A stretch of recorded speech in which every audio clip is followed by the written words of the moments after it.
छोटे से जंगल में हाथी रहते थे। उस जंगल में एक झील थी। झील का पानी पीकर सभी हाथी अपनी प्यास बुझाते थे। उस समय गर्मी बहुत बढ़ रही थी। ज्यादा गर्मी के वजह से झील का सारा पानी सूख गया था। अब हाथी पानी के लिए बहुत परेशान रहने लगे। कई दिनों तक वो बिना पानी के रहे। एक दिन उसमें से एक हाथी जोर से कहता है, अब सब चिंता मत कीजिए, पानी मिल गया है। यह सुनकर सभी हाथी बहुत खुश हो जाते हैं और कहते हैं, तुम्हें कहाँ मिला पानी? वो हाथी कहता है, यहाँ से थोड़ी दूर पर एक नदी है, चलो मैं तुम्हें सबको अपने साथ ले चलता हूँ। सभी हाथी उसके पीछे पीछे जाते हैं और पेट भरकर पानी पीते हैं। उस नदी के पास बहुत सारे चूहे रहते थे। हाथियों के वजन की वजह से कई सारे चूहे मर जाते हैं। सारे चूहे हाथियों के पास जाकर कहते हैं, महाराज, नदी के पास हमारा परिवार रहता है, लेकिन आपके भारी वजन के कारण बहुत चूहे मर गए हैं। आपसे विनती है कि आप जंगल के किनारे से होकर आया करो। हम बेशक छोटे हैं, पर कभी ना कभी हम भी आपके काम आ सकते हैं। उनमें से एक हाथी हंसते हुए कहता है, तुम इतने छोटे हो, तुम हमारे क्या काम आओगे? हाथी कहते हैं, ठीक है, हम जंगल के किनारे से आया करेंगे।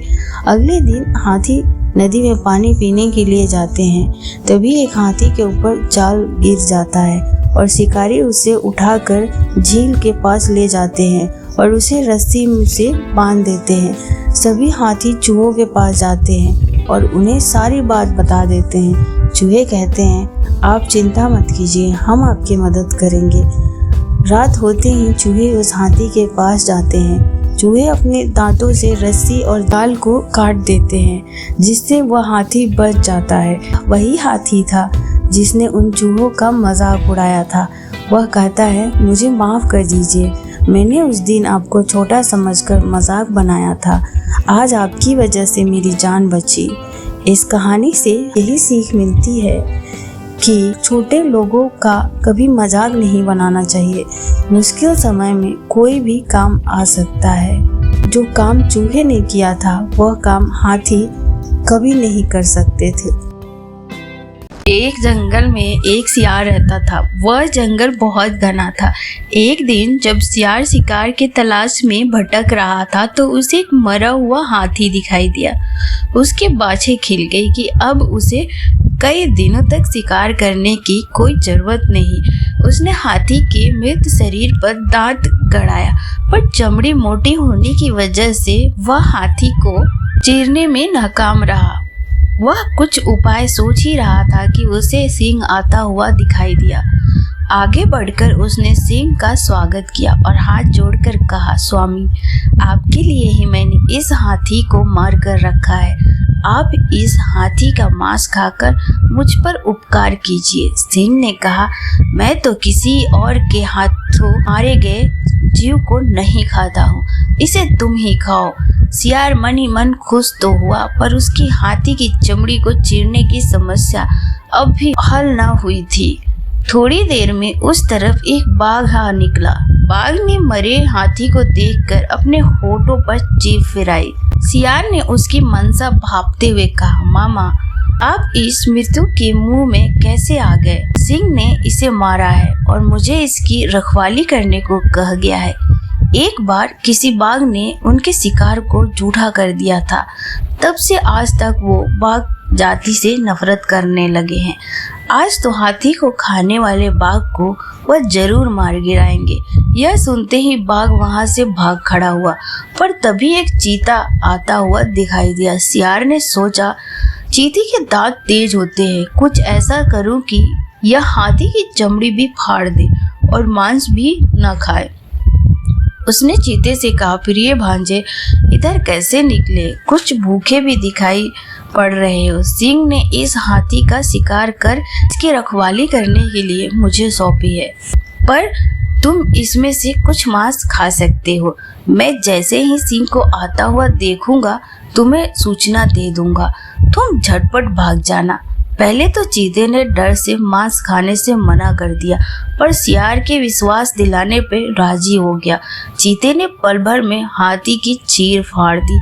जैसे ही चीता ने मांस खाना शुरू किया कि दूसरी तरफ से देखते हुए सियार ने घबराकर कहा, भागो जल्दी भागो, सिंह आ रहा है। ना सुनना था कि चीता सरपट भाग खड़ा हुआ। सियार बहुत खुश हुआ। उसने कई दिनों तक उस विशाल जानवर का मांस खाया। सिर्फ अपनी सूझबूझ से छोटे से सियार ने अपनी समस्या का हल निकाल लिया। इस कहानी से हमें यही सीख मिलती है कि बुद्धि के प्रयोग से कठिन समस्या भी हल हो जाती है। बार एक हीरा नाम का मछुआरा था जो एक छोटे से गांव के किनारे टूटी हुई झोपड़ी में रहता था। वह समुद्र के किनारे मछली पकड़ा करता था। हीरा मछली पकड़ने में माहिर था, लेकिन कुछ दिनों से उसके जाल में कोई भी मछली नहीं आ रही थी। एक दिन वह थक हार कर घर वापस जाता है। हीरा के पत्नी, आ गए तुम, आज भी खाली हाथ ही लौट आए। हे भगवान, यह मैं किस आदमी के पल्ले बंध गई हूँ। न जाने वह कौन सा दिन होगा जब तुम बहुत सारी मछलियाँ पकड़ के उन्हें बेचकर खूब सारे पैसे लाकर मुझे दोगे। मैं तंग आ चुकी हूँ इस टूटी हुई झोपड़ी में रह कर। आपको बता देती हूँ, अगर आप मुझे अपने साथ रखना चाहते हैं तो खूब पैसा ला कर दो। हीरा, अरे तुम ही बताओ मैं क्या करूं। दिन भर समुद्र के किनारे इसी इंतजार में बैठा रहता हूँ कि कब कोई मछली मेरे जाल में फंसे, लेकिन पता नहीं क्या हो रहा है मेरे साथ। किस्मत साथ ही नहीं दे रही और मैं खाली हाथ ही घर लौट आता हूँ। हीरा की पत्नी, वह सब मैं नहीं जानती हूँ। जब देखो तुम यही कहते रहते हो, मैं क्या करूँ। जाओ और मछली पकड़ कर लाओ। अपनी पत्नी की ये बातें सुनकर हीरा बहुत दुखी हो जाता है और अपनी छड़ी के साथ समुद्र के किनारे जाता है। मछलियाँ पकड़ने के लिए वो बस अपने नाव में बैठ जाता है, लेकिन तभी उसकी नाव समुद्र में नीचे जाने लगती है और उसके जाल में एक बड़ी और सुनहरी मछली फंस जाती है। हीरा, मेरा जाल एकदम से इतना भारी कैसे हो गया। जैसे ही हीरा समंदर से अपने जाल को ऊपर की ओर खींचता है, उसे एक बहुत बड़ी सुंदर और सुनहरी मछली अपने जाल में फंसी हुई दिखाई देती है। तभी सुनहरी मछली बोलती है, अरे छोड़ दो मुझे, जाने दो हीरा, पानी से बाहर आकर मैं मर जाऊंगी। जाने दो मुझे, मैं एक जादुई मछली हूँ। तुम जो भी मांगोगे वह तुम्हें मिल जाएगा, लेकिन मुझे जाने दो। सच में तुम एक जादुई मछली हो? मछली बोली, हाँ हीरा, मैं बहुत दिनों बाद अपने महल से इस समंदर में बाहर आई थी, लेकिन तुम्हारे जाल में मैं फंस गई। तुम मुझे छोड़ दो। हीरा बोला, मुझे माफ़ कर दो सुनहरी मछली, मुझे नहीं पता था कि तुम एक जादुई मछली हो। मैं तुम्हारा क्या करूँगा, तुम कोई साधारण मछली नहीं हो, इसीलिए तुम जा सकती हो। इसके बाद हीरा सुनहरी मछली को अपने जाल से निकाल देता है। मछली बोली, तुम्हारा बहुत बहुत धन्यवाद हीरा, तुम एक बहुत अच्छे इंसान हो, तुमने मेरे प्राण बचाए हैं। तुम्हें जब भी मेरी ज़रूरत हो तेज आवाज़ लगा देना, मैं तुम्हारी मदद करने के लिए आ जाऊंगी। इसके बाद वह सुनहरी मछली समंदर में चली गई। तभी सुनहरी मछली और हीरा की सारी बातें पेड़ के पीछे छुपा एक आदमी सुन रहा था। वह तभी हीरा के घर जाता है। आदमी बोलता है, अरे कमला भाभी, आज तो पता है गजब ही हो गया। कमला बोली, अरे क्या हो गया भोला भैया, जरा बताओ भी, आज भी कोई बात हुई क्या? बोला, आज हीरा भैया के जाल में जादुई मछली फंसी थी, लेकिन हीरा भैया ने उसे ऐसे ही जाने दिया। वह कितना सारा पैसा मांग सकते थे, और नहीं तो वह तुम्हारे बारे में कुछ सोच लेते, पर खैर मुझे क्या ही लेना इन बातों से, सोचा आपको आकर बता देता हूँ। खैर मुझे क्या। कमला, क्या बोल रहे हो भैया, जादुई मछली वो भी इनके हाथ?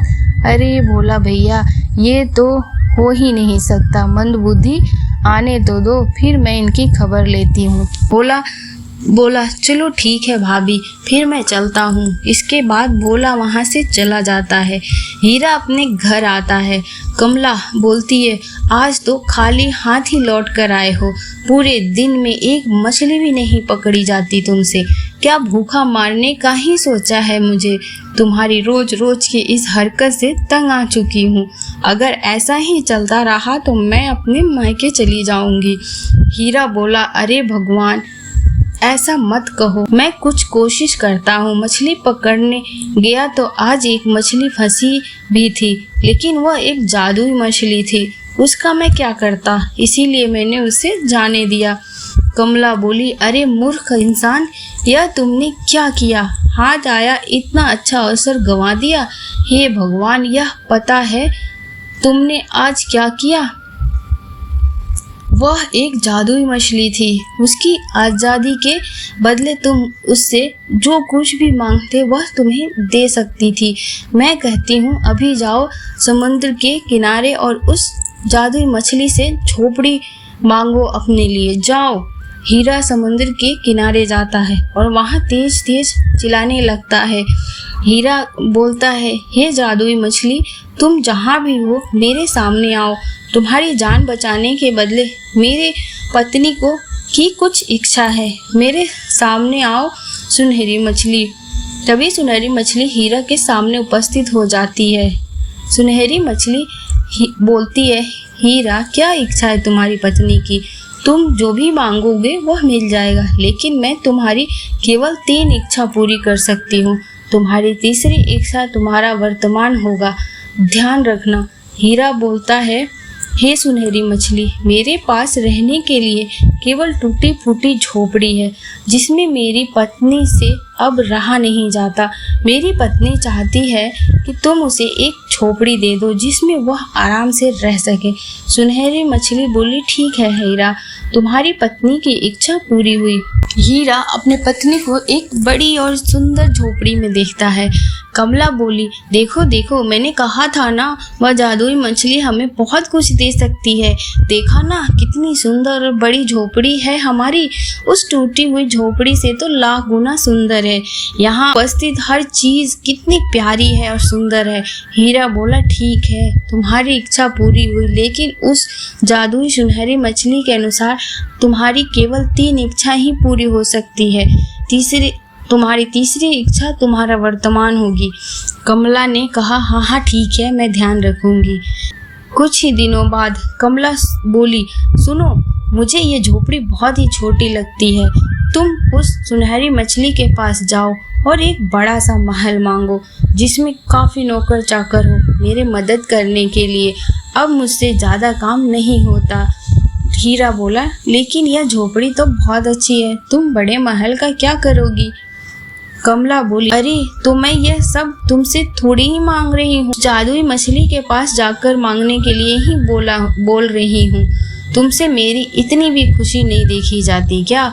हीरा बोला ऐसी बात नहीं है, मुझे ये सब ठीक नहीं लग रहा है, इसीलिए बोल रहा हूँ। कमला बोली अरे कुछ नहीं है ऐसा, तुम ज़्यादा मत सोचो इस बारे में, तुम केवल सुनहरी मछली के पास जाओ। हीरा बोला ठीक है, जाता हूँ।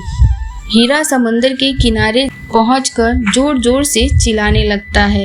हीरा बोलता है सुनहरी मछली, जहाँ कहीं भी हो सामने आओ, मैंने तुम्हारी जान बचाई थी, मेरी पत्नी की कुछ इच्छाएं हैं, सामने आओ। तभी जादुई मछली सामने से तैरती हुई बाहर आती है। सुनहरी मछली बोली बोलो हीरा, क्या इच्छा है तुम्हारी पत्नी की? हीरा बोलता है सुनहरी मछली, मेरी पत्नी को एक बड़ा सा महल चाहिए जिसमें सारी सुविधाएं हो और जिसमें आगे पीछे नौकरों की भरमार हो। मछली बोली जाओ, तुम्हारी पत्नी की ये इच्छा भी पूरी हुई। हीरा अपने घर वापस लौटने लगता है। घर पहुंचकर वह देखता है कि उसकी पत्नी के एक आलीशान महल में बैठी हुई है। उसके चारों तरफ नौकर ही नौकर है जो उसकी सेवा में लगे हुए हैं। कमला बोली, देखो यह महल कितना बड़ा है, नौकरों की भी भरमार है और बहुत सारे कमरे भी है। इस महल में तो जरूरत की हर एक चीज मौजूद है। ऐसा लग रहा है कि मैं कोई सपना देख रही हूँ। वाकई में वह मछली काफी शक्तिशाली है। हीरा बोला, हाँ सच में यह महल काफी बड़ा है और शानदार भी। इस महल में अब तुम्हें कोई परेशानी नहीं होगी। तुम्हारी ये इच्छा भी पूरी हुई। अब हम खुशी से रहेंगे। कुछ दिनों बाद कमला बोली, सुनो, इस महल में हमारा रहना तो बेकार है। महल में तो राजा रहते हैं। इस गांव के तो सभी लोग उस राजा की ही बात मानते हैं। तुम दोबारा से उस जादुई मछली के पास जाओ और उसे कहो कि वह मुझे राजा बना दे।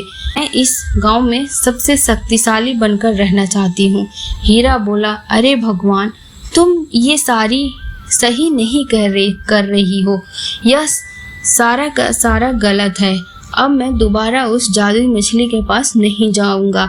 हमारे पास इतना बड़ा महल है और इसमें ज़रूरत की सारी चीज़ें मौजूद है। हमें ज़्यादा लालच नहीं करना चाहिए, इसी में खुश रहना चाहिए। कमला बोली, देखो मेरे सामने बकवास मत करो।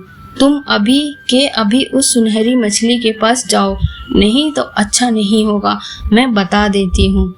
अपनी पत्नी की बातों को सुनकर उदास मन से सुनहरी मछली के पास जाता है। हीरा बोलता है, जादुई मछली, मैंने तुम्हारे प्राण बचाए हैं, इसीलिए बाहर आओ। मेरी पत्नी की कुछ इच्छाएं हैं। तभी अचानक से सुनहरी मछली सामने आती है। सुनहरी मछली बोली, हीरा, तुम्हारी पत्नी की तीसरी इच्छा क्या है? हीरा बोला, मेरी पत्नी को इस गांव में सबसे शक्तिशाली बना दो, उसे इस गांव की रानी बना दो। सुनहरी मछली बोली, ठीक है, तुम्हारी पत्नी की ये तीसरी इच्छा भी पूरी हुई। हीरा अपने घर जाता है तो देखकर चौंक जाता है, क्योंकि उसकी पत्नी पुरानी टूटी हुई झोपड़ी में बैठी सिसक कर रो रही थी। कमला बोली, अरे यह क्या हो गया? हमारा महल तो पहले वाली टूटी हुई झोपड़ी में बदल गया। हमारे पास इतना धन और ढेर सारे नौकर चाकर थे, सब कुछ अचानक से गायब हो गए। अब हम फिर से पहले की तरह गरीब हो गए। उस जादुई मछली ने तो हमसे सब कुछ छीन लिया। हीरा, चुप करो कमला। हीरा बोला, चुप करो कमला, ये सब तुम्हारी लालच की वजह से हुआ है। तुम्हें केवल सुनहरी मछली से 2 ही इच्छाएं मांगनी थी, कि तुम्हारी केवल 2 ही इच्छाएं पूरी की जा सकती थी। तीसरी इच्छा तुम्हारा वर्तमान थी। तुमने 2 इच्छाओं में सुनहरी मछली से जो कुछ भी मांगा मिला। तीसरी इच्छा ने और तुम्हारे लालच ने हमसे हमारा सब कुछ छीन लिया और हम फिर से टूटी हुई झोपड़ी में आ गए। कमला बोली, अरे यह क्या कर दिया मैंने? अपने लालच की वजह से सब कुछ खो दिया मैंने। कमला अपने इस लालच पर शर्मिंदा होती है और उसे अब अच्छी तरह समझ आ जाता है कि ज़्यादा लालच करना कभी कभी हमारे लिए उल्टा साबित हो जाता है। तो प्रकृति से बहुत प्रेम था, इसीलिए बीरबल रोज दरबार के बगीचे में घूमा करते थे। वहाँ की एक बाबूलाल नाम के माली से बहुत बनती थी। वो बहुत ईमानदार था। एक दिन बीरबल बगीचे में घूम रहे थे, तभी बाबूलाल के रोने की आवाज़ आती है। बीरबल उससे पूछता है, क्या हुआ बाबूलाल, तुम क्यों रो रहे हो? बाबूलाल रोते हुए कहता है, हुजूर, मैं 15 सालों से अपने बुढ़ापे के लिए कुछ पैसे इकट्ठा कर रहा था। इन पैसों को मैं एक मटके में भरकर इस पेड़ के नीचे गाड़ देता था, लेकिन अब मेरा मटका मिल नहीं रहा है। अब मैं क्या करूँगा? बीरबल कहते हैं, तुमने अपना मटका यहाँ क्यों गाड़ दिया? अपने घर पर भी तुम मटके को रख सकते थे। बाबूलाल कहता है, मैंने सोचा कि यहाँ पर तो कोई आता जाता नहीं है, कौन मेरे पैसे को चुरा कर ले जाएगा? वैसे भी मैं अपना सारा वक्त यही बिताता हूँ, जिससे मेरी नज़र हर वक्त इस पेड़ पर रहती थी। बीरबल कहते हैं, क्या तुम्हें किसी पे शक है? बाबूलाल कहता है, नहीं हजूर। बीरबल कहते हैं, क्या तुमने कभी किसी को इस बारे में बताया है या किसी ने तुम्हें पैसे रखते हुए देखा हो? नहीं हजूर, मैंने किसी को नहीं बताया। बीरबल कहते हैं, बाबूलाल तुम चिंता मत करो, सब ठीक हो जाएगा, अब तुम घर जाओ। बीरबल सोचते हैं उस बगीचे में सिर्फ मंत्रियों का आना जाना है और किसी को इस बारे में मालूम भी नहीं है। वह इस पेड़ को क्यों खोदेंगे, और वो भी कटहल के पेड़ को? कोई वैद्य या हकीम इस पेड़ को दवाई के लिए खोद सकता है। अगले दिन बीरबल अकबर से कहते हैं, जहाँपनाह, क्या मैं मंत्रियों से कुछ सवाल पूछ सकता हूँ? हाँ, क्यों नहीं। बीरबल पूछते हैं, क्या आप में से कुछ दिन पहले कोई बीमार था जिसने कोई दवाई ली हो? तब एक मंत्री कहता है, हाँ, मेरे गले में कुछ दिनों से दर्द था, मैंने काढ़ा पिया था। बीरबल कहते हैं, काढ़ा बनाने के लिए जड़ी बूटियाँ कहाँ से आई? मेरी पत्नी अपने मायके से लेकर आई। तभी दूसरे मंत्री उठकर कहते हैं, बीरबल, मेरे पेट में कुछ दिन पहले से कब्ज है। मेरे हकीम ने मुझे कुछ जड़ी बूटियाँ दी जिसमें मुझे 3 दिन में फ़ायदा दिखा।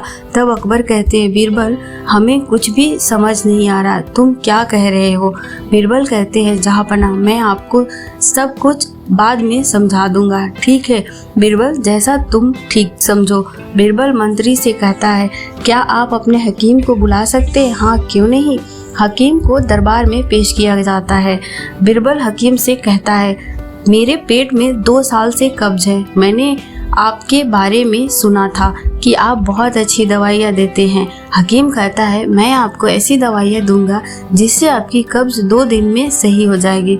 जिस कब्ज से मैं इतने महीने से परेशान था, क्या मेरी कब्ज वास्तव में सही हो जाएगी? आप इस दवाई के लिए कौन सी जड़ी बूटियों का इस्तेमाल करते हैं? हकीम कहता है, वैसे तो मैं किसी को भी नहीं बताता हूँ, पर आप पूछ रहे इसीलिए बता रहा हूँ। इस दवाई को बनाने के लिए एक खास चीज़ की ज़रूरत पड़ती है, वो है कटहल के पेड़ के जड़ का अर्क। यह सुनकर सब चौंक जाते हैं। बीरबल कहते हैं, कटहल के जड़ का अर्क? अब तो मुझे और लंबे समय तक इंतज़ार करना होगा, क्योंकि इस पूरे राज्य में कटहल का पेड़ कहीं भी नहीं मिलेगा। हकीम कहता है, हुजूर, घबराने की कोई बात नहीं है, एक कटहल का पेड़ राजा अकबर के बगीचे में ही है। बीरबल कहते, हकीम, मैं आपको सच बोलने का एक मौका देता हूँ, बाबूलाल के पैसे वापस करने का। बाबूलाल ने उस पेड़ के नीचे अपने पैसे गाड़ दिए थे और वह उस बगीचे का माली है। सुनकर हकीम डर जाता है और कहता है, हुजूर, मुझे माफ कीजिए, मुझे उस पेड़ के नीचे एक मटका मिला था जो पैसों से भरा हुआ था। मैंने सोचा कि यह मटका काफी पुराना है और जिसने उसे गाड़ा था शायद वो भूल गया है, इसलिए मैंने उसे ले लिया। मुझे माफ कर दीजिए, आगे से मैं कभी ऐसे नहीं करूँगा। बीरबल कहते हैं, जहाँपनाह, इन्हें माफ़ कर दीजिए क्योंकि इन्होंने सच बोला।